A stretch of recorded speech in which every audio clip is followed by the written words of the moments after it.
वंदे मातरम। हरे कृष्णा। कैसे हो आप सब? मैं नवीन वर्मा, स्वदेशी, इंदौर मध्य प्रदेश से प्रॉपर रहने वाला खाते गांव से हूँ, जिला देवास के पास है। और काफ़ी समय से योग से जुड़ा हूँ, योग सीख रहा हूँ और योग सिखा भी रहा हूँ। आज फेसबुक पर पहली बार लाइव योगा सेशन ले रहा हूँ। मुझे बहुत खुशी है, लेना चाहिए था, लेकिन समय के अभाव के कारण मैं योग लाइव नहीं सिखा पाया। आज हमारे ही योग केंद्र, राजीव दीक्षित योग केंद्र के माध्यम से यह योग का सेशन चलता रहता है, जिसमें हम नए नए योग साधकों को योग सिखाने का अवसर प्रदान करते हैं। उनकी कला उजागर होती है इस प्लेटफॉर्म के माध्यम से। और हमारे केंद्र के जो उद्देश्य हैं, हम उस पर चल रहे हैं। योग, आयुर्वेद, स्वदेशी, भारतीय शिक्षा और महिला हमारा केंद्र काम कर रहा है। अभी हम सोशल मीडिया के माध्यम से जन कल्याण, जनमानस तक योग को फैला रहे हैं। फिर हम ज़मीनी स्तर पे भी इसका कार्य करेंगे। तो आप इस केंद्र के माध्यम से अगर जुड़कर कार्य करना चाहते हैं तो हमसे संपर्क करें। और आज का विषय जो है बहुत ही महत्वपूर्ण विषय है। हठ योग अपनाएं और जीवन धन्य बनाएं। यह मेरा आज का विषय है। और आज मैं आप सबको हठ योग से कैसे हम जीवन धन्य बना सकते हैं इसके बारे में बताऊंगा। तो आप सभी मेरे से जुड़े रहें और इस वीडियो को शेयर करें ताकि और भी लोग यह वीडियो देख पाएँ। तो सबसे शुरुआत हम हमारे श्री राजीव भाई दीक्षित जी को प्रणाम करते हुए, नमन करते हुए आज का सेशन हम शुरुआत करते हैं। सबसे पहले हम प्रार्थना करेंगे, गायत्री मंत्र का जाप करेंगे। तो आप सभी से निवेदन है, जो आप लोग मेरे साथ करना चाहते हैं, जो देख रहे हैं वो देखें और जो कर रहे हैं वो करें। तो हाथ हमारे ज्ञान मुद्रा में रहेंगे और कमर, स्पाइन सीधी रहेगी। आंखें सहजता से, प्रसन्नता के साथ आंखें बंद रखना है और गायत्री मंत्र का जाप करना है। लंबी गहरी सांस लेकर ओम भूर्भुवः स्वः तस्य वितुर्वरेण्यं भर्गो देवस्य धीमहि धियो यो नः प्रचोदयात्। ओम।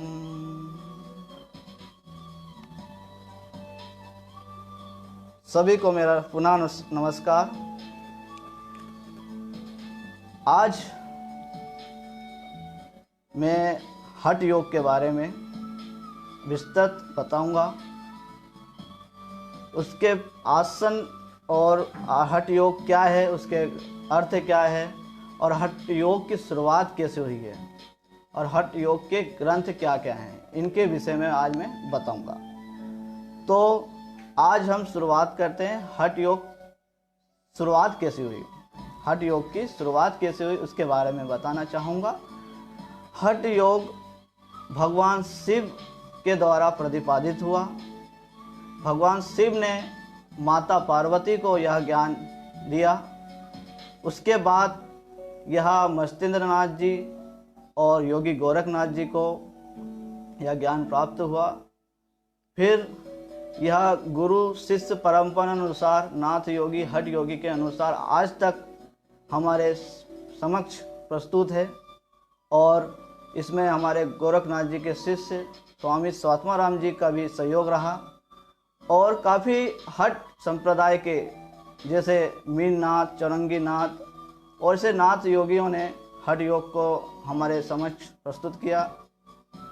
और आज हम सब योग आसन अगर कर रहे हैं तो वो हठ योग के ही हैं। हठ योग में कोई साधारण ग्रंथ नहीं है। हठ योग में सब कुछ है, आसन, प्राणायाम, बंद मुद्राएं, ध्यान, समाधि, ये सब कुछ आता है। षटकर्म क्रियाएं जो हम करते हैं शरीर शुद्धि के लिए, वो भी इसमें आती है। तो अब मैं आपको हठ योग का अर्थ बताता हूँ। हठ योग शब्द, हठ शब्द बना है, हठ दो शब्दों से मिलकर बना है, हा और ठा। इसका भी अलग ही एक रूप है। हा यानी हकार और ठा यानी ठकार। हा और ठा से मिलकर हठ योग बना। और इसके अलग अलग अगर आगे बढ़ेंगे तो हा यानी हकार और ठा यानी ठकार। अब यह हमारे शरीर से जुड़े हुए हैं। शरीर से कैसे जुड़े हैं मैं आपको बताता हूँ। हकार यानी हमारे सूर्य नाड़ी से, सूर्य स्वर से जुड़ा हुआ है। और ठकार यानी चंद्र स्वर से जुड़ा हुआ है। ठीक है। और आगे बढ़ेंगे तो हम हमारे ये स्वर विज्ञान, नाड़ी विज्ञान है, हम उसको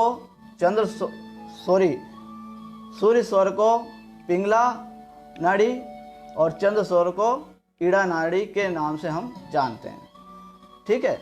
और इनका सूर्य और चंद्र का योग ही हठ योग है ना। ऐसा हठ योग प्रदीपिका में भी कहा गया है कि केवलम राजयोगाय हठ विद्यो पदिशते, मतलब हठ योग का प्रचार प्रवेश करने के लिए राजयोग को हम पात्र बनाते हैं। मतलब इसमें राजयोग मतलब अष्टांग योग, यम, नियम, आसन, प्राणायाम, ध्यान, समाधि, यह हमारी अंतःकरण शुद्धि करता है। मतलब यह भी कहा गया है हठ बिना राज योगा और राज बिना हठ योगा। मतलब राज योग के बिना हठ योग संभव नहीं और हठ योग के बिना राज योग संभव, मतलब अधूरा है, अपूर्ण है। और इन हठ योग राज योग का समतुल्य मतलब समभावना बनाकर बराबर इनका अभ्यास, सतत अभ्यास हम करेंगे तो ही हम हठ योग का अभ्यास अच्छे से कर पाएंगे। तो यह मैंने हठ योग का अर्थ बताया। हठ योग में यह जब हम ईड़ा और पिंगला नाड़ी को समतुल्य करते हैं, अगर एक अवस्था में आ जाती है तो एक तीसरी नाड़ी होती है। हमारे शरीर में जैसे 72,000 नाड़ी बताते हैं शास्त्रों में, तो उसमें जो प्रमुख नाड़ियां हैं 3, ईड़ा, पिंगला और एक और नाड़ी है सुषुम्ना। तो सुषुम्ना नाड़ी जागृत होती है, वो हमारे मध्य स्थल पर होती है। अगर वो जागृत हो जाती है तो हमारी कुंडलिनी शक्ति जागृत होती है और हमारा ध्यान, समाधि की ओर और मोक्ष की ओर हम प्राप्त करते हैं। तो ऐसी एक प्रक्रिया है। लेकिन यह हठ योग साधना इतनी सरल नहीं है और इतनी कठिन भी नहीं है। अगर व्यक्ति चाहे तो वो सब कुछ पा सकता है। हठ योग में जो सिद्धियां हैं की बात की जाती कि हठ योग से ये प्राप्त हो सकता है, बिल्कुल हो सकता है। लेकिन उस तरीके से व्यक्ति अभ्यास करे तो मायने रखता है ना। तो हठ योग का अर्थ मैंने यह बताया। हठ योग क्या है? हठ योग एक योग साधना की सीढ़ी है। मतलब योग साधना में जो व्यक्ति आता है उसको उच्च मार्ग तक ले जाने के लिए एक सर्वश्रेष्ठ साधन है ना। अगर हम हमारे शरीर को मानसिक स्थिति और आत्मिक शुद्धि अगर शरीर की ना करें तो हम हठ योग साधना या हठ योग की किसी भी चीज़ को हम नहीं पा सकते, है ना। तो उसके लिए हमें एक क्राइटेरिया, मतलब हठ योग में हम किस प्रकार से आगे बढ़ें, योग सिद्धि कैसे प्राप्त करें, आसनों से शरीर को कैसे निर्मल और शुद्ध करें और राजयोग के पात्र बनाएं। ठीक है। तो एक जगह हठ योग में यह भी कहा गया है, हकार कीर्तित सूर्य ठकार चंद्र उच्चते। और सूर्य चंद्र मर्सो योगाद हठ योगे निगंधते। इसका यही बताया है कि हकार यानी सूर्य और ठकार यानी चंद्र, यह शरीर से जुड़ा हुआ है, तो इनको मजबूत करना है। हठ योग, कुछ लोग ये भी बताते हैं कि हठ योग जिद जबरदस्ती की जाने वाली कोई साधना है, या हठ शब्द एक अलग ही, अगर हम अलग भाषा में कहें या तो हठ व्यक्ति के रूप से लोग बोलते हैं कि हठी व्यक्ति है, दुराचारी व्यक्ति, दुराग्राही व्यक्ति है। ऐसा नहीं है। हठ योग की साधना जिद जबरदस्ती की जाने वाली साधना नहीं है। यह हमारे आत्म शुद्धि करने के लिए, शरीर की शुद्धि भौतिक और मानसिक और आध्यात्मिक रूप से जोड़ने के लिए है। आप देखेंगे कि आप अगर हठ योग में क्या क्या है, तो हठ योग में ही सब कुछ है। हमारे महर्षि पतंजलि जिन्होंने योग दर्शन लिखा, उन्होंने हठ अपने दर्शन में, योग दर्शन में सिर्फ आध्यात्मिक चिंतन को उजागर किया। जैसे कि उनके पहले पाद का एक दूसरा श्लोक है, सूत्र है, योगश्चित्त वृत्ति निरोधा, मतलब चित्त की वृत्तियों का निरोध करना ही योग है। उस पर ही पूरे उन्होंने 4 पाद उसमें ही समाहित है, और ये सबसे मेन सूत्र है, योगश्चित्त वृत्ति निरोधा। तो महर्षि पतंजलि ने कोई आसन, प्राणायाम, बंद मुद्राएं, षटकर्म के बारे में नहीं बताया है ना, लेकिन हठ योग में ही सब कुछ है। हठ योग में आसन है, प्राणायाम है, ध्यान है, ध्यान समाधि है, कैसे हम आगे जाएं, ये सब स्टेप बाय स्टेप एक बताया है। तो हठ योग में मैंने आपको बताया क्या है। इस तरीके से अगर हम हठ योग को अपनाएंगे तो शरीर, मन, प्राण का हम उत्थान कर पाएंगे और हमारी कुंडलिनी शक्ति जागृत होगी और हम मोक्ष को प्राप्त कर पाएंगे। तो ऐसा हठ योग के बारे में बताया है। और एक और बात बताना चाहूँगा, हठ योग को तंत्र विद्या के नाम से भी जाना जाता था, लेकिन हमारे जो योगी गोरखनाथ जी, मस्तेंद्रनाथ जी ने इसको एक अलग नाम देकर, हठ योग का नाम देकर हमारे समक्ष प्रस्तुत किया। तो इतना मैं आप सबसे, क्योंकि ज़्यादा समय हो जाएगा, हठ योग कोई साधारण नहीं, एक विलक्षण और विस्तृत ग्रंथ है, इसमें कई ग्रंथों का समावेश है, समझेंगे आप। अब मैं आपको हठ योग के ग्रंथों के बारे में बताना चाहूँगा। हठ योग के ग्रंथ क्या क्या हैं। हठ योग में पहला ग्रंथ योग बीज, योग संहिता, गोरख संहिता, वशिष्ठ संहिता, घिरण्य संहिता और हठ रत्नावली, सिद्ध सिद्धांत पद्धति और हठ योग प्रदीपिका। ये इतने ग्रंथों का समावेश है। सब में अलग अलग आसन, प्राणायाम, बंद, इनके बारे में बताया है, ठीक है। और मैं आज आपको एक ग्रंथ के बारे में ही बताऊंगा जो सबसे महत्वपूर्ण ग्रंथ है। कौन सा? हठ योग प्रदीपिका का एक सबसे विलक्षण ग्रंथ, वो है हठ योग प्रदीपिका, जिसके रचिता स्वामी स्वात्माराम जी हैं। इन्होंने ही इस ग्रंथ को लिखा है और इन्होंने 4 अध्याय दिए हैं इस आसन में। कितने? ओनली 4। कौन कौन से? आसन, प्राणायाम, बंद मुद्रा और नादानुसंधान।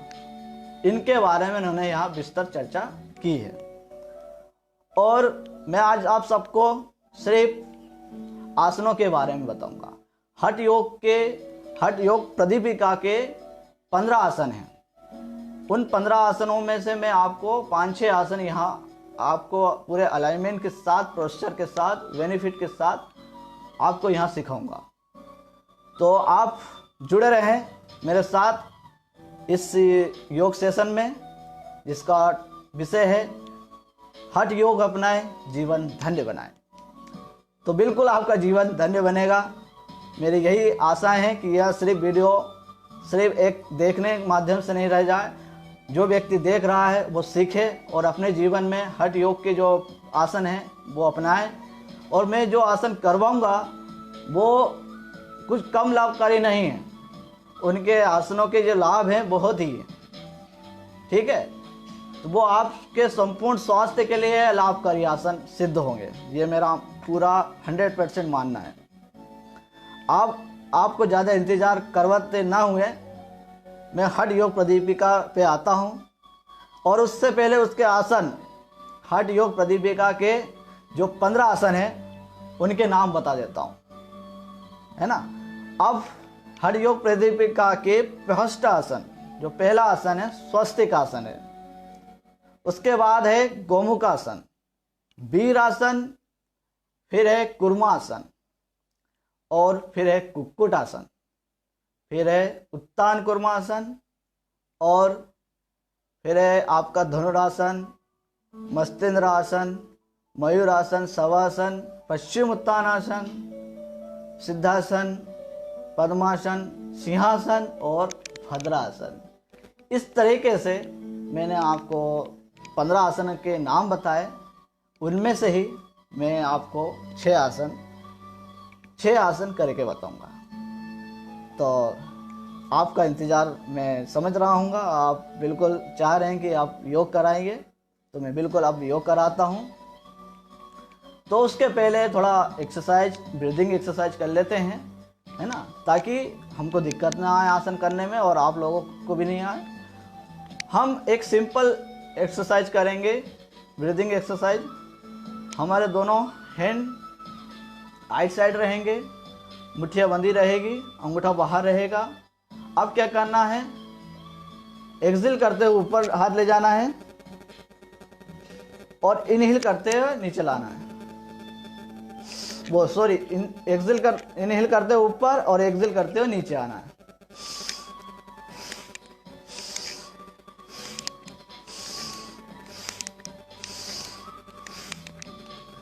इस तरीके से 10 बार कर लीजिए। मतलब इनहेल और एक्सहेल करना है बस, और कुछ नहीं करना है। मतलब हमारे फेफड़ों में एक ऑक्सीजन की पूर्ति हो जाए और थोड़ी गर्मी सी आ जाए, ताकि हम आसनों में कर सकें। आसनों के पहले आपको किसी ना किसी एक्सरसाइज करना ही पड़ता है, वार्म अप करना पड़ता है, शरीर को गर्म करना पड़ता है, ताकि आसन को में फ्लेक्सिबिलिटी आ जाती है, तो आसन करने में दिक्कत नहीं होती है। आपने देखा होगा। तो अब ये मेरे दोनों, ये मेरी भतीजी, क्या नाम है आपका? सोमिया वर्मा। और ये मेरा भतीजा, क्या नाम है? लखवीर वर्मा। इन दोनों को मैं जब से फर्स्ट लॉकडाउन लगा है तब से इनको सिखा रहा हूँ। हाँ, और ये तब से ही सीख रहे हैं, क्योंकि मैं भी क्या करूँ, मैं भी घर पे अब योग ही कर रहा हूँ, मजबूर हूँ लॉकडाउन की वजह से, कोरोना की वजह से। लेकिन इस कारण से मैं इन दोनों को सिखा पाया, और आज ये इतने सीख गए हैं कि ये योग कभी नहीं छोड़ेंगे, और जहाँ रहेंगे वहाँ योग बता देंगे। इतना इनको सिखा दिया है। तो मैं इनका ही सपोर्ट लूँगा, क्योंकि इनके भी सपोर्ट ज़रूरी है। ये आसन को करेंगे और मैं इनको गाइड करूँगा, पूरा अलाइनमेंट के साथ, पोस्चर के साथ आपको बताऊँगा। आप अच्छे से जो देख रहे हैं, कर रहे हैं, बिल्कुल देखें, करें। और मैं अब इनको थोड़ा खड़ा करके एक्सरसाइज बताऊंगा। आप खड़े हो जाइए दोनों। आप थोड़ा बैठ के या खड़े होके भी एक्सरसाइज कर सकते हैं। थोड़ा पीछे जाओ बेटा। हाँ, आप थोड़े सूक्ष्म एक्सरसाइज करेंगे।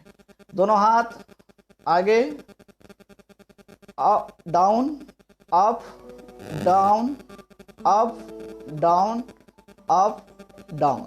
ये कलैया। अब है ना, हमारे अंगूठे अंदर, मुट्ठियाँ बांधे और कलाइयों को, मुट्ठियों को इस तरह से कैसे घुमाइए सर्कल में। आप अपोजिट वर्क में घुमा लीजिए इस तरीके से, ठीक है। आप अपने ये करा, आप साइड में ये वाली कर लीजिए एक्सरसाइज, ये इस तरीके से। हाँ, बिल्कुल बढ़िया। आप शोल्डर पर रखिए, शोल्डर पर अंगूठे रखिए और शोल्डर को सर्कल में घुमाइए। आगे साइड घुमाइए इस तरीके से। फिर पीछे साइड अपोजिट वर्क में घुमा लीजिए। हाँ, ठीक है। अब आपको अपना सीधा हाथ, राइट हैंड को लेफ्ट साइड रखना है, और आपको राइट हैंड साइड मुड़ना है, ट्विस्टिंग करनी है कमर की, फिर सीधे हो जाना है। फिर अपना राइट हैंड से सीधा करके लेफ्ट को उसको इस तरीके से लेफ्ट साइड जाना है और सीधी गर्दन रखना है, सीधे हो जाना है। ये हमारी शोल्डर की एक्सरसाइज हो गई। अब ताड़ासन कर लीजिए, ताड़ासन कर लीजिए। दोनों हाथों को क्लॉकवाइज उंगलियों को फिंगर पॉइंट करके ऊपर साइड सांस भरते हुए ऊपर, फिर साइड बेंडिंग, फिर लेफ्ट साइड बेंडिंग। ओके, बैठ जाइए। तो आपने देखा हमने एक्सरसाइज करी, अब हम थोड़ा वार्म अप हो गए, थोड़ा गर्मी आ गई है शरीर में, और अब आप सब लोगों को हम बिल्कुल करवाएंगे आसन। तो प्लीज़ आप जुड़े रहिए, है ना।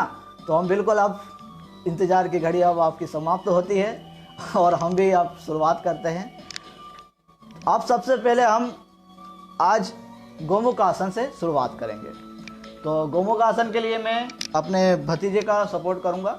आप थोड़ा उधर चल जाइए, वो बुरा ना मान जाए, उसको भी मैं करवाऊंगा, है ना। तो उससे पहले लकी आप इधर जाइए।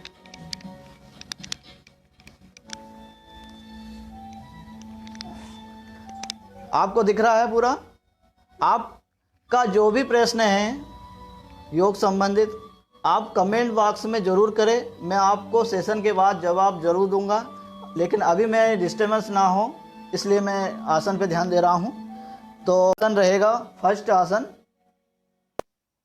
अब हमें हमारा राइट लेग लेफ्ट साइड रखना है, मोड़कर इस तरीके से। इसको लेटाना नहीं है, इसको खड़ा रखना है ना, ये ध्यान रखना। और अब जो पैर लेफ्ट लेग है उसको राइट साइड जाइए, ले जाइए, राइट साइड ले जाकर ऐसा दबाना। पैरों पर बैठना नहीं है। बहुत से आसन, बहुत से लोग योगाचार्य, योग शिक्षक पैरों पर बैठ कर बताते हैं, लेकिन वो ठीक नहीं लगता मेरे को। ठीक है, तो जो मैंने सीखा वो आपको बता रहा हूँ, तो आप सीखें। फिर आपको क्या करना, अपना लेफ्ट हैंड राइट हैंड के साइड लाते हुए अपने आगे वाले अंगूठे को टच करना है। यह पकड़ में आ जाए तो पकड़ना है और गर्दन को पीछे ट्विस्ट करना है, मोड़ना है।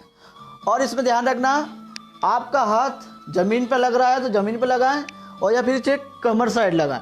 कमर पर भी हाथ रख सकते हैं, ऐसा कोई दिक्कत नहीं है, और नीचे ज़मीन पर भी रख सकते हैं।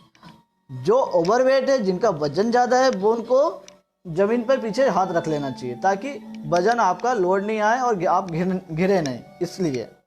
ओके, तो यह पोस्चर है। इससे देखो आपकी थाई मसल्स पे भी दबाव पड़ता है, आपकी कमर पूरी ट्विस्टिंग होती है, मुड़ती है, और चेस्ट पे भी दबाव पड़ता है, गर्दन पे भी इसका दबाव पड़ता है।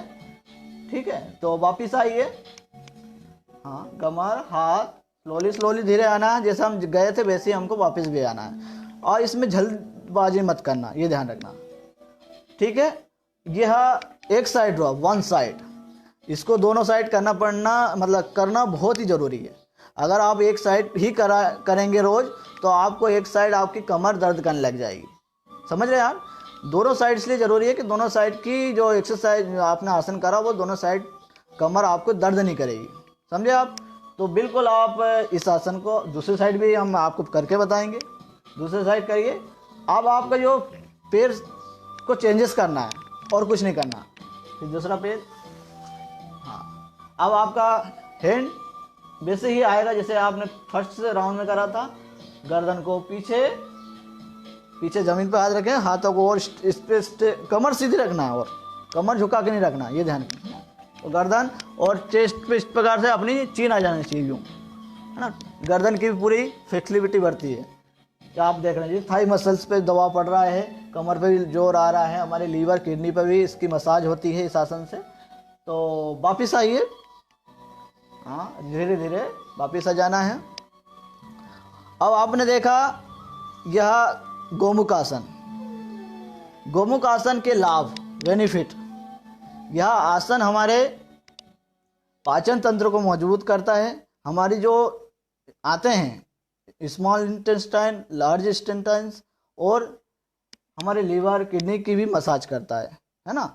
और हमारे जो यौन रोग संबंधी जो विकार हैं उनको भी दूर करता है, जिसके स्वप्न दोष की शिकायत है, धातु रोग हैं, अपच की शिकायत है, कब्ज की शिकायत है, तो उन रोगों में भी लाभकारी है यह आसन। और हमारी गर्दन, शोल्डर, हमारे जॉइंट पेन, जोड़, घुटने संबंधी अगर कोई रोग है अगर तो वो ठीक होते हैं इस आसन से। और आपकी थाई मसल्स ज़्यादा बड़ी हुई होती है, चर्बी ज़्यादा रहती है तो वो भी कम होती है। आपकी इस आइट साइड की चर्बियाँ भी कम होती है इस आसन से, है ना। तो काफ़ी बेनिफिट है इस आसन से। आप खुद देखेंगे कि आप इस आसन का अभ्यास करेंगे तो आपको बिल्कुल लाभ मिलेगा, है ना। सावधानियाँ इतनी ही रखनी है इसमें, सावधानी भी बता देता हूँ आपको। इसमें आप जल्दबाजी न करें। अगर आपके पैर मुड़ रहे हैं, जैसे कि कोई अभ्यासी के जॉइंट में बहुत दर्द रहता है, मोड़ने में, ट्विस्टिंग करने में दिक्कत आती है, तो वो अभ्यास इसका कम करें, ठीक है। और आपको किसी अगर समस्या है, लीवर किडनी की समस्या है, तो आप बिल्कुल ना करें। और आपकी हृदय में कोई प्रॉब्लम है तो ना करें, क्योंकि इसमें हृदय पे दबाव पड़ता है। जिसकी कोई ऑपरेशन हुआ है, बाईपास सर्जरी हुई है, तो बिल्कुल ना करें, ठीक है। ये ध्यान रखना, और बाकी और कुछ नहीं, आप इसका अभ्यास फिर कर सकते हैं। तो आसन बताएंगे। पश्चिम उत्तान आसन करेंगे। दोनों हाथ उठाइए, स्लोली ऊपर। अब दोनों हाथ धीरे धीरे नीचे लाना है, कमर को बेंड करते हुए, और हमारे सिर को घुटने से टिका देना है, नी से टिका देना, और पूरी कमर को फ्लैट करना है। ये ध्यान रखना, ओके, ये ध्यान रखना। अब यह हमारे कमर पे दबाव पड़ रहा है, आप देख रहे होंगे। हमारे घुटने पे भी दबाव पड़ता है, बहुत दर्द होता है। वापिस आइए, बेटा गलत कर दिया, आपने देखा, ये इस तरीके से यह आसन है। आपने देखा, यह आपकी जब बैकवर्ड फॉरवर्ड बेंडिंग अच्छे से हो पाएगी तो यह आसन अच्छे से हो पाएगा। लेकिन अगर अभ्यास करते हैं तो धीरे धीरे आपकी कमर हिचाते हुए नीचे आ जाएगी और आपको यह आसन लग जाएगा। जो जिनका ओवरवेट है, मोटापा है, वो इन आसन को करने में दिक्कत हो सकती है। तो आप जो मोटे लोग हैं वो धीरे धीरे इस अभ्यास को करें, और झटके से कमर को एकदम से झटका नहीं दे, ताकि आपको कोई इंजरी नहीं ना हो कमर से संबंधित। वो ये ध्यान रखना है आपको। और इसके बाद आपको वज्रासन करना है ना, ताकि कमर में कोई जो दर्द खिंचाव आया है तो वो ठीक हो जाए, ठीक है। आपको रिलैक्स करना है। और इसमें ये ध्यान रखना है आपको, आप अपनी कमर को पूरा लेंथ देते हुए, वापस से करके बताइए, हाँ, ठीक है। कमर को पूरी स्ट्रेट रखना है ना, सीधा, स्पाइन को एकदम स्ट्रेट रखना है, और फिर कमर को लेते हुए आगे फॉरवर्ड करते हुए लाना है ना। उकड़ू टाइप नहीं आना है, मतलब कमर को ऐसे झुका लो, वहीं से ऐसे आ रहे हैं, तो वो नहीं हो पाएगा। ये पश्चिम उत्तान आसन बहुत महत्वपूर्ण आसन और थोड़ा कठिन है, जरूर है। यह अभ्यास आपको बड़े सरल लगता होगा कि बस झुकना ही रहता है, लेकिन आसान नहीं है ना। तो आप यह ध्यान रखें। वापिस आइए,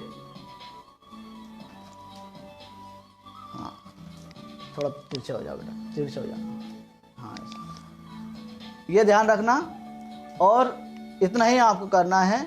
अगर धीरे धीरे आप जब करेंगे, इसकी रिपीटेशन के साथ करना। आपको इसका अभ्यास 10 सेकेंड रुके, फिर 1 सेकेंड टाइम में 15 सेकेंड, ऐसे स्टेप बाय स्टेप रिपीटेशन के साथ 3 बार अभ्यास करें, समझे आप। तो आपका आधा मिनट अभ्यास हो जाएगा। और यह आसन सिर्फ आपको 10 सेकेंड ही नहीं करना, आपको अगर लाभ चाहिए, बेनिफिट चाहिए इसके, तो आपको इसके अभ्यास आधा मिनट या 1 मिनट तो ज़रूर करना चाहिए, ठीक है। यह मेरा महत्वपूर्ण आसन है। मैं काफ़ी सालों से इस आसन को कर रहा हूँ, विद्यार्थी जीवन से। जब मैं 9th क्लास में था तो इस आसन का अभ्यास करता था, और मेरी हाइट छोटी थी, तो मैंने जब इस आसन के लाभ जाने कि इस आसन से हाइट भी बढ़ती है, तो मैंने इस आसन का अभ्यास करा। और इस आसन को मैं सिर्फ 1 मिनट नहीं करता, इस आसन को मैं 3 मिनट, कभी 4 मिनट, 5-5 मिनट तक हम अभ्यास करते थे। तो इससे क्या हुआ, मेरी कमर, स्पाइन एकदम स्ट्रेट हो गई।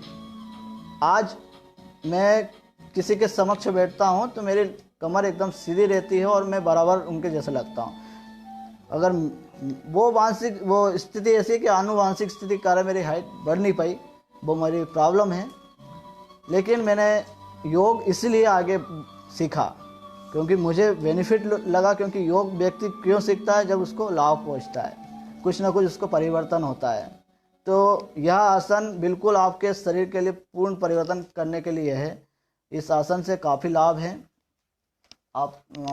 आप इसके बेनिफिट अगर सुनेंगे तो यह भगवान शिव का सबसे प्रिय आसन है। क्या है? भगवान शिव का सबसे प्रिय आसन है ये। और इस आसन को गुप्त रखा गया है। मतलब गुप्त कैसे? इसकी जो लाभ हैं यह कोई साधारण व्यक्ति के लिए नहीं है पहले के ज़माने, लेकिन अब तो हर कोई इसका अभ्यास कर सकता है। लेकिन हर कोई कर सकता तो है लेकिन करता नहीं है। आप समझ रहे होंगे मेरी बातों को। हर कोई इसका अभ्यास इतनी लग्नता से और इतने समय तक, मतलब 5-5, 10-10 मिनट, आधे घंटे तक नहीं कर सकते। इस अभ्यास से, इस आसन से आपकी कुंडलिनी शक्ति जागृत होती है। आप जो व्यक्ति ब्रह्मचर्य का पालन करता है, अपने वीर्य को संभालता है, वीर्य को ऊर्ध्वगामी बनाता है, तो वह यह आसन बिल्कुल करे। यह हमारे मन को, विचारों को कंट्रोल करता है, हमारी याददाश्त शक्ति को बढ़ाता है और हमारे स्टमक को घटाता है। मतलब पेट की जो चर्बियां हैं, पेट की चर्बियों को घटाता है, पाचन तंत्र को स्ट्रॉन्ग करता है, मजबूत करता है, आंतों को भी, जो आते हैं उनको भी लचीला बनाता है, हमारी स्पाइन को मजबूत करता है। जो स्पाइन जैसे हम आते हैं ना, तो इसको मजबूती आती है और लचीलापन आता है। और इस आसन से मधुमेह रोग भी ठीक होता है। इससे हमारे पेंक्रियाज में इंसुलिन सही तरीके से बनता है, जिससे शुगर, डायबिटीज कंट्रोल हो जाती है। तो यह इसके लाभ हुए। अब हम अगला आसन करेंगे, धनुरासन। तो धनुरासन के लिए आप उल्टे लेट जाइए। अब हम धनुरासन का अभ्यास करेंगे। हाँ, ऐसे लेट जाना, थोड़ा सा और आगे आ जाओ। हाँ, आपको पूरा दिख रहा है। हाँ, अब ये लेट गए। अब क्या करना है? दोनों पैरों को लाइए मोड़कर, जॉइंट एंकल जॉइंट को पकड़ना है। इस तरीके से पकड़ लीजिए। और जो मोटे व्यक्ति हैं उन लोगों को ध्यान रखना है, वो एक साथ ना उठे, वो पीछे से अपने पैरों को उठाएं और फिर गर्दन उठाएं, ये ध्यान रखना है ना। तो और जो दुबले पतले हैं वो कैसे भी उठा सकते हैं। तो मैं आपको यहाँ पर एक साथ नहीं, एक एक करके उठाने की प्रयास बताऊंगा। कि पीछे से हम पहले पैर उठाएंगे, उठाइए, फिर गर्दन को उठाइए, इस तरीके से रखिए सामने। आपका पोस्चर धनुष के आकार की तरह कैसे हो जाएगा। इस आसन को धनुष के आकार के रूप में अगर कहें तो बिल्कुल सही है। इसको धनुरासन के मतलब रूप में कहा जाता है ना। धनुष के आकार के समान की आकृति हो जाती है। आपके चेस्ट पर दबाव आता है, आपके स्टमक पर दबाव आता है, उसके शोल्डर पर, थाई मसल्स पर, ये, और अपनी थायराइड पर इसका दबाव पड़ता है। तो बिल्कुल नीचे आइए, स्लोली स्लोली। तो आपने देखा इस आसन को, यह धनुरासन है। यह काफ़ी आप जान सकते हैं। इसका सबसे अगर दबाव आ रहा है तो वह हमारे पेट पे आ रहा है, स्टमक पे आता है ना। तो यह हमारे पाचन तंत्र को मजबूत करता है ना। और हमारी जो आते हैं, हमारे फेफड़े हैं, इनको स्पेन करता है। जैसे कि अब इसमें हमारा चेस्ट ओपन हुआ, जिससे ब्लड सर्कुलर सिस्टम सही तरीके से काम कर रहा है, ऑक्सीजन की मात्रा पूर्ति हो रही है, और जिससे हमें कई प्रकार की बीमारियां नहीं होती। अगर हमारा ब्लड सर्कुलर सिस्टम सही तरीके से प्रॉपर काम करता है ना, तो हमें कोई प्रकार की बीमारी नहीं होती है। तो इस आसन से आपके चर्बी, आइट साइड की चर्बी घटती है, वजन वसा जो अतिरिक्त चर्बी है वो कम होती है। और इस आसन से आपको सर्वाइकल स्पॉन्डाइलाइटिस की शिकायत है वो दूर होती है। और महिलाओं के लिए भी यह आसन जरूरी है, लाभदायक है। और आप देखेंगे तो इसका अभ्यास आपके स्नायु है मजबूत होती है, कमर लचीली होती है, मांसपेशियाँ मजबूत होती है, आपकी जो स्पाइन है उसमें मूवमेंट होता है तो लचीलापन बढ़ता है ना। और ये ध्यान रखना, और जिन व्यक्तियों की स्पाइन अगर सीधी है और लचीली है, मजबूत है, तो वो काफ़ी समय तक अच्छे रहते हैं, है ना, काफ़ी समय तक वो ठीक रहते हैं, उनको कोई बीमारी नहीं होती है और वो सीधे रहते हैं। और जो कमर झुका कर चलता है उनको किसी न किसी प्रकार की बीमारी घेर लेती है।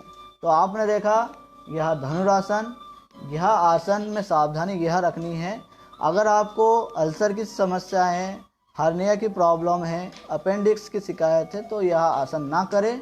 और आपके अगर चेस्ट में, हृदय में कोई सा ऑपरेशन हुआ, बाईपास सर्जरी, हार्ट सर्जरी हुई है, तो वो आप बिल्कुल ना करें इस आसन को।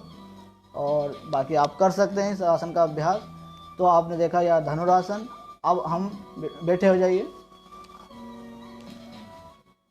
तो यह अब आसन था धनुरासन। अब मैं अपनी भतीजी को बुला रहा हूँ, अब आपको वो कुर्मा आसन करके बताइए।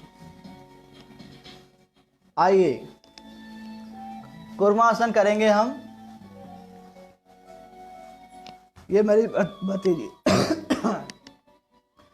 मेरी भतीजी सौम्या वर्मा आपको कुर्मा आसन करके बताएगी। कुर्मा आसन क्या है? कुर्मा आसन, आप कुर्मा का शब्द समझिए, कुर्मा है ना कछुआ, कछुआ की आकृति वाला एक आसन, तो उसको कुर्मा आसन कहा जाता है। कुर्मासन को हम एक विशेष रूप से लेते हैं क्योंकि कुर्मासन में कछुआ उम्र बढ़ाने वाला होता है। जैसे कि हमारे शास्त्रों में कहा जाता है कि कछुआ की उम्र बढ़ती है तो दीर्घायु होती, कई सालों तक वो कछुआ जीवित रहता है। तो ऐसी स्थिति इस आसन में होती है। तो हम आपको बेनिफिट की जगह करके बताएंगे, फिर आपको बेनिफिट बताएंगे, लाभ बताएंगे, ठीक है। तो इसमें क्या करते हैं, हमारे पैरों को 2 फीट की दूरी में, डिस्टेंस में रखते हैं, इतनी दूरी बना के, मतलब 2 फीट की दूरी बना लीजिए। अब क्या करना है, आपके दोनों हाथ नीस के नीचे से जाएंगे। हाँ, आपको दिख रहा होगा, दोनों हाथ इस तरीके से नीस के, घुटने के नीचे से आपको स्प्रेन रखना है, एकदम सीधे कर देना है। और आपकी अगर चिन, नोज, हेड अगर टच हो पा रहा है तो वो आप करें। और कमर को पूरी स्पेन रखें ना, सीधा रखें, एकदम मोड़ कर नहीं रखना है। इसमें आपकी कमर हिचा रही है, कमर पीठ जो है ना, आपकी पीठ मजबूत हो रही है। आपके शोल्डर, स्नायु, घुटने पे दबाव आ रहा है। तो वापिस आइए। अब ये ध्यान रखना कि आप धीरे धीरे आपको वापस आना है, आप समझ रहे होंगे, है ना।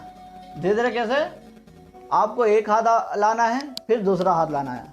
तो दोनों हाथ एक साथ नहीं ला सकते। आप देखेंगे, आप अगर करेंगे तो अगर उठेंगे तो दोनों हाथ, क्योंकि ऊपर से हमारे दोनों पैर उसके ऊपर हैं, तो कैसे आ जाएंगे। और आप यह ध्यान रखना, इसके सावधानी और लाभ बता देता हूँ। हमारे यह आसन हमारे जीवन को दीर्घायु बनाता है, आयु को बढ़ाता है, और हमारे पीठ को मजबूत करता है ना। जिस प्रकार से कछुआ अपनी पीठ को मजबूत, मतलब रहती है उसकी तो पीठ, तो ऐसी हमारी भी मजबूत बनती है पीठ, और स्पाइन सीधी रहती है। और इसमें हमारे जो घुटने हैं नीच पे, वो भी उन पे भी दबाव आता है, और स्नायु, शोल्डर पे भी दबाव पड़ता है। और इसमें यह ध्यान रखना है आपको, अगर आपकी कमर में कोई इंजरी है, झुकने समय दर्द होता है, तो बिल्कुल इस आसन को ना करें, ये ध्यान रखना है इसमें। और आपसे जितना हो पाए इस आसन का अभ्यास करें। थोड़ा कठिन आसन है, जो थोड़ा करने में आपको पूरा मतलब स्पेन नहीं होता, सीधे ऐसे गर्दन नहीं हो पाती है, तो ये थोड़ा ध्यान रखना कुल मिलाकर, है ना। अगर कमर में कोई प्रॉब्लम है तो बिल्कुल ना करें। आपकी पाचन क्रिया को तो मजबूत करेगा यह आसन आपको, है ना। और आपकी जो बवासीर समस्याएं हैं उसको भी सुधार करता है ना। मूत्र रोग संबंधित रोगों को भी ठीक करता है। अब हम आगे बढ़ते हैं सिद्धासन। अब हम सिद्धासन का अभ्यास करेंगे। तो सिद्धासन में हम अभ्यास के लिए आप इधर हो जाइए, यहाँ बैठ जाइए, आप इधर आ जाइए। अब हम करेंगे सिद्धासन। हमारा लास्ट आसन है। थोड़ा शुरू में हमारा थोड़ा गलती हो गई थी, उसके लिए मैं क्षमा चाहूँगा। तो अब हम करेंगे सिद्धासन। सिद्धासन कोई साधारण आसन नहीं है। इसके लिए हम दोनों पैर लंबा करेंगे सिद्धासन के लिए, है ना। इस तरीके से सीधे दंडासन की स्थिति में बैठ जाएंगे। अब हमारे राइट लेग को हमारे मेन पार्ट यानी शिशन नाड़ी के बीच में रखेंगे। एड़ी को रखना है और उसके ऊपर दूसरे पैर की एड़ी को रख देना है, ठीक है। अब थोड़ा दबाना है ना। थोड़ा एड़ी के नीचे एड़ी आ जाओ और थोड़ा मेन पार्ट है शिशन नाड़ी के ऊपर हमारे मध्य स्थित है, मतलब मूलाधार जो चक्र है मूलाधार, उस पर यह आ जाए। थोड़ा पीछे से रखिए, ठीक है, आपको दिख रहा होगा। तो यह सिद्धासन है ना। सिद्धासन आपने देखा, सिद्धासन यह सिद्ध लोगों का आसन है, सिद्ध पुरुषों का आसन है। यह आसन तपस्वी, साधना करने वाले, तपस्या करने वाले, और इस आसन को हमारे श्री स्वात्माराम जी ने हठ योग प्रदीपिका में सबसे महत्वपूर्ण आसन का दर्जा दिया है, सर्वश्रेष्ठ आसन है। इस आसन के अभ्यास साधारण पुरुषों के लिए नहीं है, और इस आसन का अभ्यास तपस्वियों, साधना करने वाले के लिए ही है। यह बहुत लोग आपने देखे होंगे, साधु संत सन्यासी इस आसन में बैठकर ही जब ध्यान साधना करते हैं, और इस आसन में बैठकर हम भी इसको नियमित रूप से करें तो फ़ायदा हमको भी मिलता है। इसमें इस आसन से हमारे ब्रह्मचर्य की रक्षा होती है, वीर्य की रक्षा होती है, और यह विद्यार्थियों के लिए भी लाभकारी आसन है। अगर इस आसन में हम पढ़ाई करते हैं बैठकर तो हमारा ध्यान लगता है, हमारी याददाश्त शक्ति मजबूत होती है, बुद्धि का विकास होता है, और इससे पाचन क्रिया दुरुस्त होती है। और एक भी बात और बताते हैं कि इसमें कुंडलिनी शक्ति जागरण हो जाती है धीरे धीरे से अभ्यास में ध्यान साधना करते हैं। और महत्वपूर्ण बात इसमें ये भी बताते हैं कि हमारे जो 3 बंध हैं, जलंधर बंध, मूल बंध और उद्यान बंध, ये तीनों बंध स्वाभाविक लग जाते हैं। अब आप समझ रहे हैं कि स्वाभाविक कैसे लग जाते हैं, इसका भी एक गुण रहस्य है। तो ऐसे अभ्यास को आप इस आसन को करें, इस आसन में बैठकर ध्यान करें, साधना करें, जो भी आपको जप करना है किसी मंत्र का तो बिल्कुल करें। और इसमें यह सावधानी रखनी है आपको कि इस आसन को हर कभी ना करें, एक लिमिटेड टाइम फिक्स करें और इसका अभ्यास करें। आप अगर प्राणायाम कर रहे हैं तो आप इस आसन में बैठकर ही करें। पद्मासन भी है लाभकारी। पद्मासन और सिद्धासन का थोड़ा ही 19-20 का फर्क है, बस इतना ही है ना। तो ये ध्यान रखें, इस आसन से आप काफ़ी बेनिफिट होंगे, आपकी जोड़ जॉइंट पर और मजबूत बनेंगे। आपकी बैठने की स्थिति, कमर सीधी करके बैठने की आदत डलेगी। और सावधानी ये रखना है, अगर आपके घुटने जिनके पहले से दर्द कर रहे हैं या मोड़कर बैठने में दिक्कत होती है, मोड़कर बैठने मतलब किसी के तो जो 40-50 साल के हो गए हैं उनको घुटने मोड़ने में दिक्कत होती है, चलने में दिक्कत होती है, और अधिक देर तक अगर वे बैठ जाएं तो कमर और घुटने भी दर्द करने लग जाते हैं। इस आसन से आपके शरीर में कंपन, झंझनाहट जो आती है, कंपन होता है शरीर में, हाथों में झंझनाहट आती है, तो वो भी इस आसन से दूर होगी। क्योंकि इस आसन से करना कुछ नहीं है, इसमें आसन में हम इस तरीके से बैठेंगे और जो भी हम प्राणायाम करेंगे, ध्यान करेंगे, तो प्राणायाम का अलग लाभ मिलेगा और इस आसन का लाभ अलग मिलेगा। तो देखिए ना आप कितना, आप सोचेंगे कि इसका मतलब बेनिफिट कितने हैं। इस आसन का भी लाभ मिल रहा है और हम जो आसन में हम प्राणायाम करेंगे तो उसका भी लाभ मिलेगा, साधना करेंगे, ध्यान करेंगे तो उसका भी हमको लाभ मिलता है। तो आज हमारा यह आसन हमने करके बताया हठ योग प्रदीपिका के। आई होप कि थोड़ा मिस्टेक मेरे से हुई है, मैं क्षमा चाहूँगा उसके लिए। और मेरा सिखाने का जो तरीका है आपको अच्छा लगा होगा, मैं ऐसी आशा करता हूँ। और आज का यह सेशन हम थोड़ा समापन की ओर आगे बढ़ाते हैं।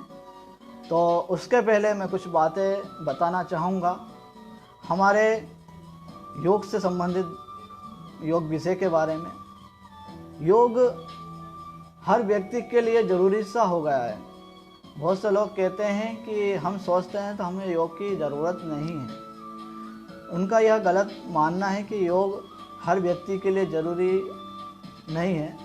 लेकिन योग ज़रूरी नहीं है मानवी बात, लेकिन उनकी दिनचर्या ज़रूरी है। योग सिर्फ आसन प्राणायाम कर लेना ही नहीं है। आप देख रहे होंगे पंडित लोग, साधु संत सन्यासी जो लोग, वो सिर्फ ध्यान करते हैं, साधना करते हैं, तो वो भी एक प्रकार का योगी है ना।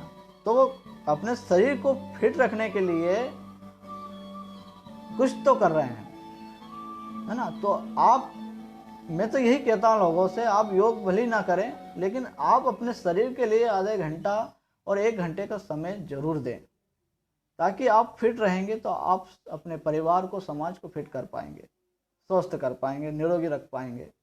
तो हठ योग में आप जुड़ें, हठ योग की साधना करें, हठ योग के आसन प्राणायाम करें, है ना। तो मेरा यही मतलब है कि हठ योग अपना जीवन धन्य बनाए, तो आपका जीवन धन्य बनेगा, सुखी बनेगा, निरोगी बनेगा और समृद्धशाली, वैभवशाली बनेगा। तो हठ योग के बारे में आपने पूरा जानकारी तो मैं आपको पूरा नहीं दे पाया, क्योंकि हठ योग बहुत ही विलक्षण ग्रंथ है। इसके बारे में और कभी मैं दूसरी वीडियो में एक एक करके 2-2 टॉपिक करके इसका आपको बताऊंगा। मेरी यूट्यूब चैनल भी है माय योगी, मैं उसके माध्यम से अभी फ़िलहाल की स्थिति में मैंने इसमें योग की वीडियो तो नहीं बनाई है, लेकिन योग के कुछ जो डेमो आसन के हैं उनकी वीडियो डाली है, तो आप बिल्कुल चेक करें। और आप भविष्य में मैं योग के वीडियो यूट्यूब पे और फेसबुक पर भी बनाऊंगा। और अनेक जो विषय हैं योग संबंधी, जो लोग उनको अलग रूप से लेते हैं, उनको मैं सही रूप देने की कोशिश करूंगा। हठ योग का मैंने विषय बताया, हठ योग में अलग अलग विषय, उनके बारे में और भी चर्चा करूंगा आगे समय पे। तो योग से जुड़ें, योग को अपना जीवन का अभिन्न अंग बना ले भैया। दोस्तों, योग को शरीर का एक अभिन्न अंग बनाना बहुत ज़रूरी है। जिस प्रकार हमने हमारे शरीर का एक अभिन्न अंग मोबाइल को बना रखा है ना। आज बच्चे से लेकर बूढ़े तक मोबाइल अभिन्न अंग बन चुका है, अंग जैसा जुड़ चुका है कि अगर मोबाइल ना हो तो अधूरा सा लगता है। तो ऐसे ही एक योग को भी अपने जीवन का एक अंग बनाएं, योग करें, निरोगी रहें, क्योंकि योग रोगियों के लिए एक चिकित्सा पद्धति है और योग साधकों के लिए एक साधना पद्धति है। योग में जितनी भी सिद्धियां और जितने भी लाभ बताए हैं वो बिल्कुल मिलते हैं, लेकिन आज की जो भागम भाग जिंदगी है उसमें भी कुछ लोग योग को तो करते हैं, लेकिन वो प्रॉपर तरीके से, प्रॉपर जो उनका टाइमिंग होता है वो उस हिसाब से नहीं कर पाते हैं और उनको फिर लाभ नहीं मिलता। तो फिर वो योग से हट जाते हैं और फिर वो कहते हैं कि हमें योग से लाभ नहीं मिलता। लेकिन ऐसा नहीं कि योग भी साधना है या हर कोई नहीं कर सकता। क्या योग से जो व्यक्ति जुड़ता है उसको लाभ मिलता है तो वो फिर वो जुड़ता ही चला जाता है, और जो व्यक्ति जुड़ता है और उसको लाभ नहीं मिलता है तो वो दूर होता चला जाता है ना। तो ये भी ध्यान रखना है। हम योग शिक्षकों को, योग अगर कोई किसी को सिखा रहे हैं तो उसकी शरीर की प्रकृति को समझना, उसकी शरीर की फिजिकल बॉडी की, मतलब इसकी जो थेरेपी है, शरीर की बनावट है, एनाटॉमी है, उसको समझना है। उसके हिसाब से उसको योग सिखाना है कि वो कितना फ्लेक्सिबल है, उसकी कितनी लचीली है और उसकी कितना, उसकी फॉरवर्ड बेंडिंग, बैक बेंडिंग, ये सब देखना है। और उसकी जो बीमारियाँ उससे संबंधित उसके दोष रखना है कि उससे कौन सी प्रकृति से उससे जुड़ा हुआ, उसको वात की शिकायत है, पित्त की शिकायत है, कब की शिकायत, कब का दोष है। तो उस पर भी डिपेंड रहता है, हैं, ये ध्यान रखना। आप पित्त प्रकृति वाले व्यक्ति को अगर गलत आसन सिखा देंगे, मतलब उत्तेजना बढ़ाने वाले, तो वो उसको अलग प्रभाव पड़ेगा, आप फिर लाभ नहीं मिलने वाला, है ना। तो हमारे इसमें मैंने आपको बताया कि योग से तो जुड़े हैं, लेकिन योग करने से पहले अगर जो नए साधक है और जो लोग सीखना चाह रहे हैं वो YouTube के माध्यम से योग ना सीखें। YouTube एक सिर्फ मार्गदर्शन देता है आपको कि ये आसन रहता है, इस प्रकार से होता है, लेकिन उसको ही गुरु मान लेना ये तो बिल्कुल गुरु गलत बात है। अगर हर चीज़ अगर YouTube गूगल पे मिल जाएगी तो फिर हमारे जैसे और डॉक्टरों का, योग चिकित्सकों का फिर क्या होगा, है ना। तो YouTube एक मार्गदर्शक है, आपको सिर्फ बताता है कि आप यह आसन कर सकते हैं, लेकिन आपकी क्या प्रकृति है, आपकी एनाटॉमी क्या है, वो समझना ज़रूरी है। तो वो सिर्फ एक योग एक्सपर्ट, योग चिकित्सक समझ सकता है। तो आप योग सीखें तो किसी योग चिकित्सक, योग विशेषज्ञ के सानिध्य में रहकर सीखें, हाँ, यूँ यूट्यूब पर ना सीखें। बहुत से लोग यही कहते हैं मेरे से कि क्या यूट्यूब में ऐसा बताया, यूट्यूब में वैसा बताया है, हमने ऐसा करा तो वैसा हो गया। तो बिल्कुल होगा, हर चीज़ यूट्यूब में अगर ला दी जाएगी तो ज़मीनी स्तर पर जो व्यक्ति कर रहे हैं कार्य, उनका क्या होगा। तो आप योग करें, मेरा यही मतलब है, अपने जीवन में योग अपनाएं, क्योंकि आप फिट रहेंगे तो आप अपने परिवार को फिट कर पाएंगे। अगर मान लो अगर आप इतना कमाने में व्यस्त रहते हैं कि दिन भर कमाते हैं और बस अपने शरीर को समय नहीं दे पाते हैं, तो आपका अगर किसी प्रकार की बीमारी हो जाए तो वो सारा पैसा आपकी बीमारी में लग जाए और सब खत्म हो जाए, तो क्या होगा उसके, आप खुद बीमार तो पड़ेंगे, लेकिन आप अपने परिवार को भी बीमार जैसा बना लेंगे, बीमारी जैसा बना लेंगे। क्योंकि मानते हो, आप सोचते होंगे कि एक परिवार में कोई सदस्य बीमार होता है तो उसका प्रभाव सारे सदस्यों पर पड़ता है, तो सारे सदस्य दुखी हो जाते हैं कि ये ठीक हो, बीमार होगा, तो थोड़ा आ जाता है। तो आप अपने योग से जुड़ेंगे, आप ध्यान करेंगे, साधना करेंगे, एक्सरसाइज करेंगे, व्यायाम करेंगे, तो आपका शरीर फिट रहेगा, मन फिट रहेगा और आप अपने काम में अच्छे से लग पाएंगे। आज देख रहे होंगे कि तनाव, डिप्रेशन आज की दुनिया में सभी को बहुत ज़्यादा है। तनाव से छुटकारा पाने के लिए योग ही सबसे बड़ा माध्यम है। और आज देख रहे हैं कि कोरोना जैसे काल में आज योग सबसे महत्वपूर्ण बन गया है। योग ही है जो बिना दवाई के, बिना वैक्सीन के कोरोना जैसी गंभीर रोग को ठीक कर पा रहा है। तो मेरा बस यही है कहना। तो आगे अब मैं बढ़ता हूँ क्योंकि समय ज़्यादा हो जाएगा। अब मैं अपने श्री राजीव भाई दीक्षित जी के बारे में बताना चाहूँगा। यूँ तो मैं काफ़ी दिनों से, काफ़ी सालों से उनका प्रचार प्रसार करता हूँ और ये मेरे आदर्श हैं। और मेरे आदर्श क्यों, कैसे बने हुए हैं, उसका थोड़ा परिचय बता देता हूँ। मैं सन 2010 से उनके संपर्क में आया। मैंने उनको प्रत्यक्ष रूप से तो नहीं देखा, लेकिन आप प्रत्यक्ष रूप से मैं इतना प्रभावित हुआ कि जीवन में किसी से नहीं हुआ। उनके व्याख्यान से, उनके देशभक्ति व्याख्यानों से इतना प्रभावित हुआ और उन्होंने जो ज्ञान दिया इस देश को, वो कोई साधारण नहीं है। मैं तो उनको दिव्य पुरुष मानता हूँ। वो उनके कोई विचार नहीं थे, उनके विचार एक दर्शन बन गए हैं। उनके विचार जो थे वो देश को प्रगति की ओर ले जाने वाले थे। आज देश में उनकी बहुत ज़रूरत थी। इस कोरोना काल में अगर वो होते तो कोरोना की तो छुट्टी कर देते। आज जिस प्रकार डॉक्टर विश्वराज चौधरी जी और डॉक्टर तरुण कोठारी जी और हमारे कुछ राजनीतिवादी भी कोरोना जैसी षड्यंत्र को पर्दाफाश करने में लगे हुए हैं और सब मान रहे हैं, यह कोई इसे छुपा नहीं कि कोरोना एक गंभीर बीमारी है। माना है कि ये थोड़ी वायरल बीमारी है, सर्दी खांसी जुकाम, और जो बीमार व्यक्ति होते हैं उन पर ज़्यादा डैमेज करती है, उनको नुकसान पहुंचा सकती है। लेकिन इसका इतना भयंकर रूप अगर हमको हमारी पूरी दुनिया में, भारत में फैलाया जा रहा है, वो डर, भय और चिंता और एक व्यापार दवा का, और कुछ नहीं है। तो उससे छुटकारा दिलाना है तो हमारे कुछ राजीववादी इसमें लगे हुए हैं। राजीव दीक्षित जी कोई पहचान के मोहताज नहीं हैं। आप गूगल पे, यूट्यूब पर सर्च कर सकते हैं उनको। और मैं जुड़ा राजीव भाई के व्याख्यानों से।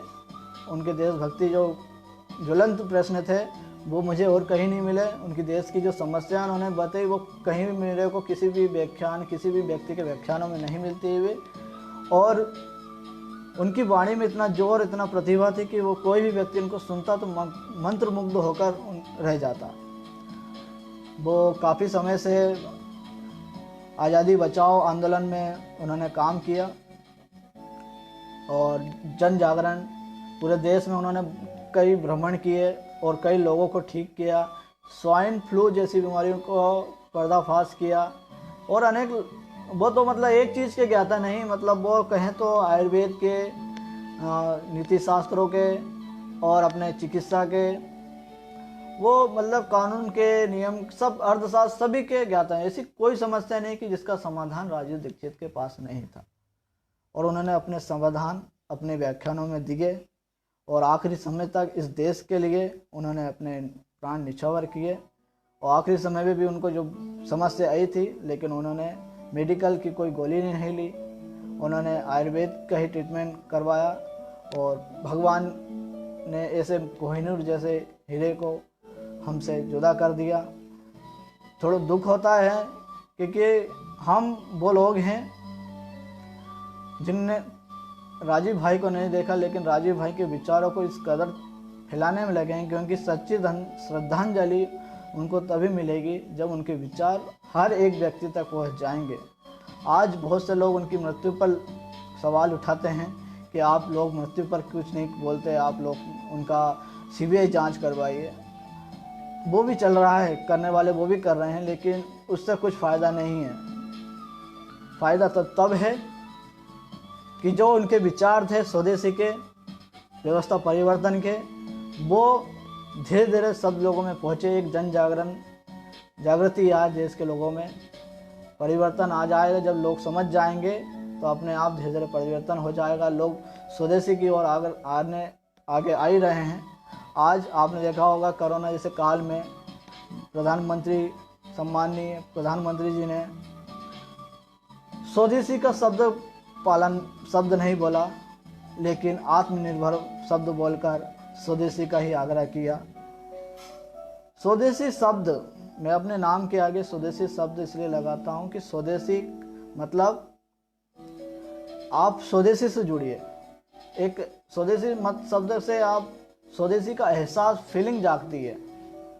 तो ऐसा ही मैंने शब्द का प्रयोग किया है। और यह शब्द कोई साधारण शब्द नहीं है।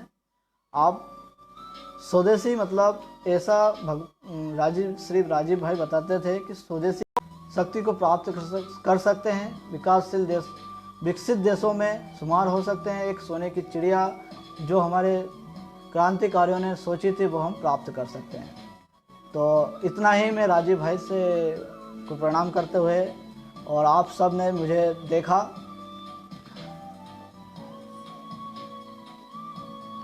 सुना, उसके लिए मैं पुनः धन्यवाद देता हूँ।